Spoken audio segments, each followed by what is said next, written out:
we have a different perception of Khilafat.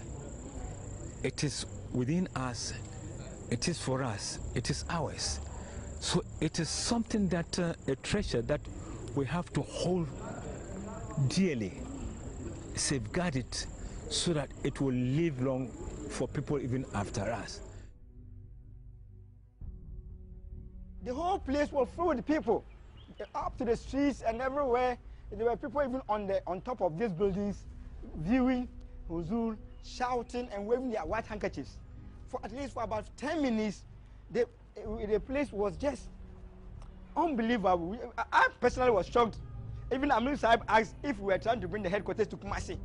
So we said, no, Ameen Sahib, no, we are only complimenting what Accra have done. He said, no, what we are doing is something different. That is the expression of the people's feeling.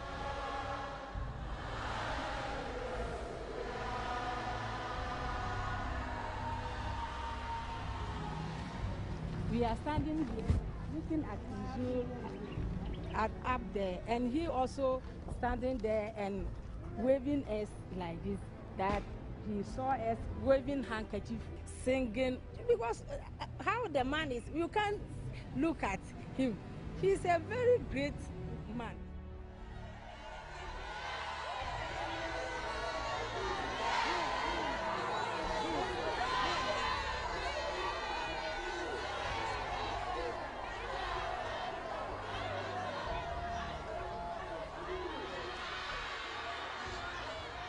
The speed with which Huzur was working, Hudam could not even match it. You have to run.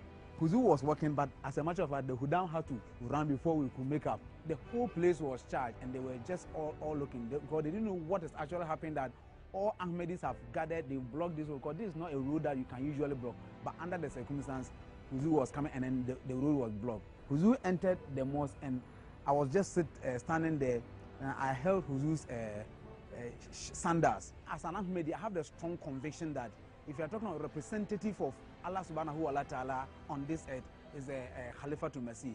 So for me to come closer to Khalifa to Masih, and he's so blessed a person that even where he steps is full of blessing. So if where he steps, just the dust where he has stepped is full of blessing, then what of the shoes? So I think that holding the shoe, it is just a privilege. It's not, because it's not anybody. So I was so much enthused, and I was happy to have held the shoe of no other person than Huzur himself, who is a representative of Allah subhanahu wa ta'ala.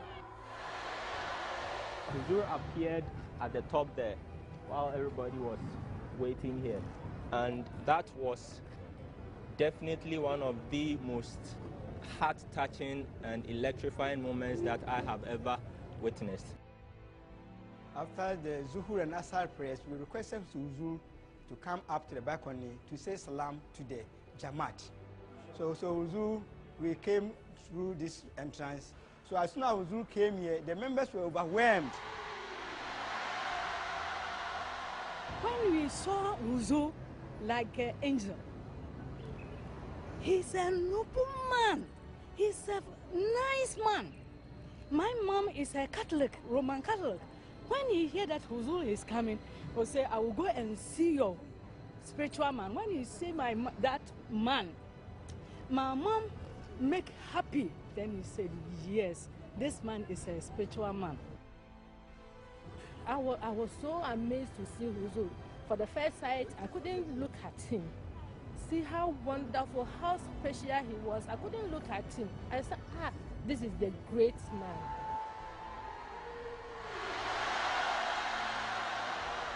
And the noise was tremendous, huge noise. Huge noise. They were shouting together in one voice, and the thunder was great.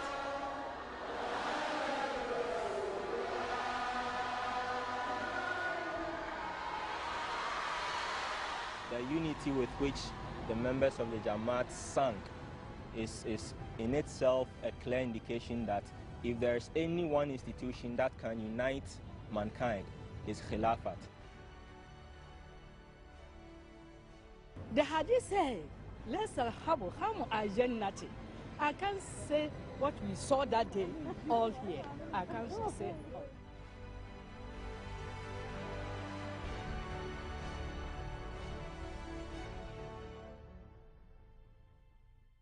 None of those things was planned. Those things that happened in Kumasi, nobody planned anything.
What do we want?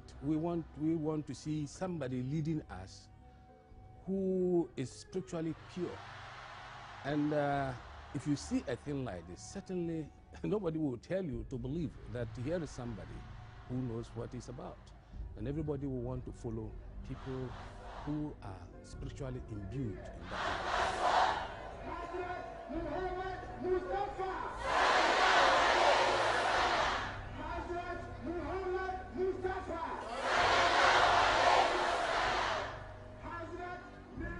Talk about Labbaik, what it means is we are here and we are prepared to do your bidding.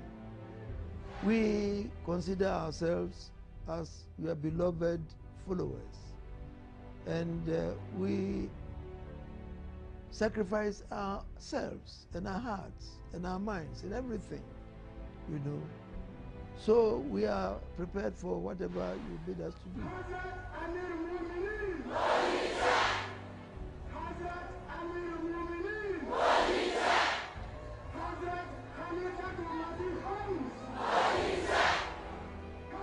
The Khalifa, well, we know he's for the common man, for the ordinary Ahmadi.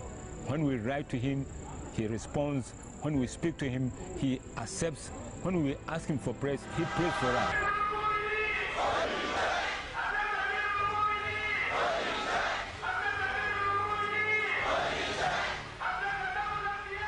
I came with an open mind.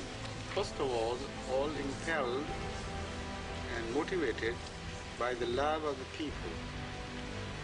You know, you can't imagine the relationship between Ahmadis and their so-called chief, who is in fact a servant of them, as has been defined by the Holy Prophet of Islam himself.